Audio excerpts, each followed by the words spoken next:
Bon réveil à tous sur Sud Radio. Dans un instant, Benjamin Glaise se prépare. Son invité politique ce matin, Julien Audoul, député de Lyon et porte-parole du RN. Nous sommes prêts pour notre instant, notre moment. Sud Radio, les vies sans interdit. Bonjour Elisabeth. Bonjour Frédéric, bonjour à tous. Tiens, vous voulez me provoquer, moi le passionné de sport? Vous voulez parler de violence dans le sport? Vous avez raison.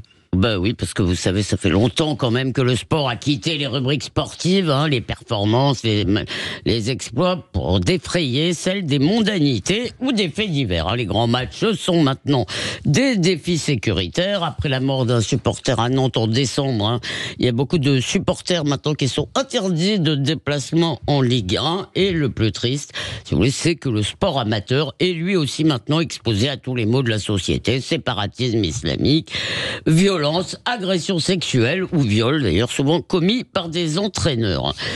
Alors, on a créé d'ailleurs la plateforme Signal Sport en 2020 pour ça. En 2023, elle a reçu des signalements sur 69 fédérations et 99 départements, c'est-à-dire à peu près tous les sports et tout le territoire.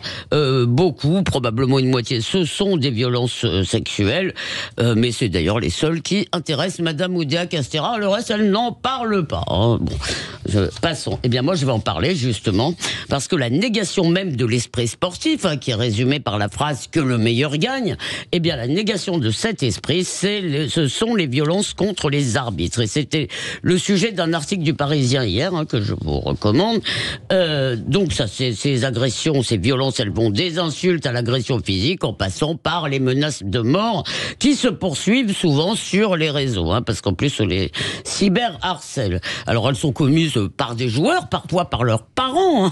Vous avez des pères qui tabassent, ça arrive plus fréquemment que ce qu'on croit, par des supporters, par des entraîneurs. C'est vrai à tous les niveaux, et ça n'est même pas vrai seulement en France. Vous vous rappelez que récemment, un arbitre turc a été lynché en plein match, me semble-t-il.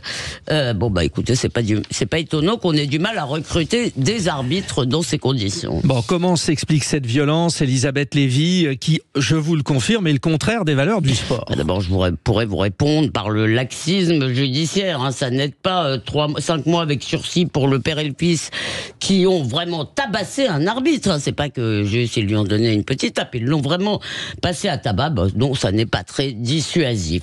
Mais ce serait botter en touche que de s'en tenir là, parce que j'ai aussi envie de vous dire, pardon Frédéric, pardon Françoise, parce que Françoise aussi aime le sport. C'est que les valeurs du sport, ça n'existe pas. Ou plutôt que le sport ne peut pas les inculquer aux sportifs. Parce que si vous mettez une brute ou un islamiste ou ce que vous voulez d'ailleurs sur un terrain de sport, eh bien il restera ce qu'il est. Ça n'est pas le fait d'être sur un terrain de sport et d'être confronté, si vous voulez, à des règles, etc., qui font que tout d'un coup, ce qui lui faisait défaut jusque-là va tomber du ciel. Et d'ailleurs, on n'a pas vu les quartiers difficiles d'équipement sportif, je ne sache pas que ça les ait pacifiés.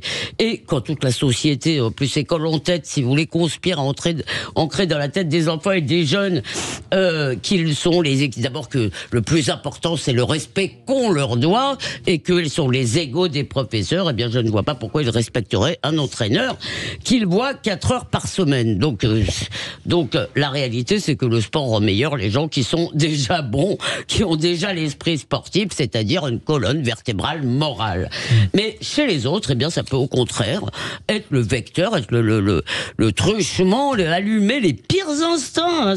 Ça peut transformer une foule en bande barbare. Ça peut, flatter, devenir un espèce d'aiguillon d'un nationalisme vraiment bas du front. Donc il est vraiment naïf, de croire que le sport adoucit les mœurs quand il est parfois et malheureusement très souvent une métaphore de la guerre. Alors il y a question à 8h19 sur Sud Radio.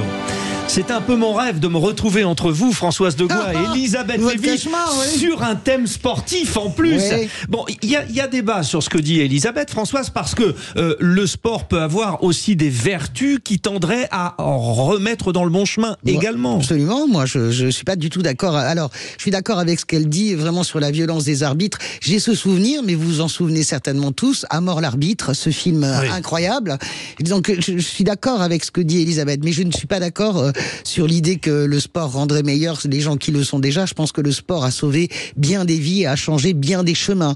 Alors, le football, c'est sûr. La boxe, on voit ça aussi, notamment aux États-Unis. Voilà, vous avez la capacité de transformer votre vie, de sortir d'un mauvais chemin en faisant du sport. Donc, je ne suis pas du tout d'accord avec vous. Par ailleurs, il y a un point que je lisais un sociologue du sport dont j'ai oublié le nom, il me pardonnera, qui disait qu'il y a aussi, et là ça va rejoindre ce que vous dites Isabelle, il y a aussi le fantasme, si vous voulez, des milliardaires. C'est-à-dire que tout le monde pense à un moment donné qu'il est le père ou la mère de Kylian Mbappé. Ça c'est quelque chose, non mais d'extrêmement le prégnant. fameux problème des parents. En France, le problème des parents que vous avez évoqué. C'est vrai à l'école aussi. Hein. Oui, je suis d'accord. Mais là, d'un seul coup, l'enfant de Bondy, qui devient la superstar, un des meilleurs joueurs du monde, il y a quelque chose, en tout cas, sur Kylian Mbappé, qui ne s'est pas passé par exemple sur Zidane qui est un génie, qui ne s'est pas passé sur Thierry Henry, mais sur Kylian Mbappé, ça se passe, c'est quelque chose qui est très prégnant. Il y a beaucoup de parents d'enfants de banlieue. Pourquoi ça ne se passe pas, si vous voulez, surtout les gens issus de ces quartiers qui sont devenus de grands chercheurs, qui sont devenus des grands journalistes, qui sont, si vous voulez, pourquoi, si vous voulez, ce qui m'énerve, c'est l'idolâtrie. En fait, votre premier argument me touche, c'est vrai. Si vous voulez, il faut pas méconnaître les parcours individuels. On parle de tendances, de phénomènes, si vous voulez. Ce que je voulais dire, c'est qu'en fait, c'est un peu banal, c'est que le sport en soi, si vous voulez exalter les capacités, c'est Sparte aussi. Sparte, c'était pas non plus. C'est pas flambard, non, c'est pas génial. Ça peut aussi être, c'est les nazis aussi. Donc, si vous voulez, en fait, le sport en soi peut être le vecteur de choses extrêmement contradictoires. Donc, qu'il puisse sauver des vies, c'est possible. Ce que je vois, moi, aujourd'hui, si vous voulez, c'est que d'un côté, il y a un discours un peu sur les valeurs du sport. J'en ai marre qu'on me bassine avec les valeurs du sport, et que de l'autre côté, on entend toute la journée des histoires de fric, vous voyez. Non, mais c'est intéressant que vous parliez de ça, parce que c'est super, parce que ça nous amène aux Jeux Olympiques de 1936. Ça nous amène à Adolf Hitler et à Jesse Owens sur la piste. Et je lisais dans les mémoires de Jesse Owens, il raconte qu'il sent toute la haine de la foule, il sent même le regard d'Adolf Hitler sur lui, et le journaliste lui demande: mais qu'est-ce que vous avez fait à ce moment-là? Est-ce que vous étiez tétanisé? Tout un stade entier qui le hait parce qu'il est noir. Eh bien lui, il a répondu: je n'ai pensé qu'à une chose, courir dans mon couloir et arriver jusqu'à la ligne d'arrivée. Donc, les Jeux Olympiques, je suis d'accord avec vous, Elisabeth, par exemple de Berlin, c'est les deux. C'est la haine, le mal absolu nazi, et la libération d'un athlète qui vient d'un quartier pauvre. Et il y a 1992 sur la piste d'athlétisme à Barcelone, où Derarte Toulou, la jeune athlète noire, qui main dans la main avec l'athlète sud-africaine blanche. Voilà, tous ces symboles. Très, très beau. Bon, hier, j'animais à Nanterre un débat, le sport contre la violence. Je peux vous dire, vous en avez parlé, la planète Signal Sport pour le ministère, les directions départementales jeunesse et sport, les procureurs, les forces de l'ordre, tout le monde s'organise pour préserver le sport. C'est heureux, et ainsi on pourra convaincre Elisabeth Lévy. Vous restez là, mesdames, toutes les deux, 8h22. Excusez-moi, mais je vous vois vais venir. Pas m'associer. Alors, mais je vous le dis, allez, dans un instant, on se retrouve. À tout de suite.